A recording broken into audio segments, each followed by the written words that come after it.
Hey, what's up mga bay? Good day! So, share ko lang sa inyo, no, itong ADV. So, namangha tayo dahil lahat ng accessories na kinabit niya sa kanyang motor, lahat ay tatak ADV. Lahat Ayan, na no? accessories na ADV. ADV. So, yung mga accessories niya, kompleto. And, may tatak talagang ADV. Pati yung, cup ng, ano niya? New to. Yan o, naka-ADV, pati brake lever, yan, grip, ADV yan, cup holder, Okay. ADV, or bottle holder, ADV. Yung lagay niyang parang stabilizer, naka-ADV din. Reservoir cup, dyan, naka-ADV lahat to. Grabe yung mga bay. Napakaganda mga bay. Ayan o. Ayan o.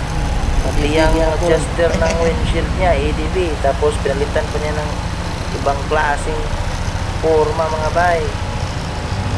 So namanghalan tayo sa kanyang accessories na ikinabit, talagang ADV na ADV talaga oh. Sobrang ganda ng kanyang motor mga bay. Sana wow. So ayan, short vlog lang to mga bay, no. Pakita ko lang sa inyo at share ko lang sa inyo yung mga accessories na ginamit niya, pati yung sa side stand, no? Side stand show. So ayan, re-review ko dito sa labas, ayan, kasi mas klaro dito, oh. Lahat na accessories niya na ikinabit ay naka ADV ang tatak. Ayan, ADV talaga ang tatak.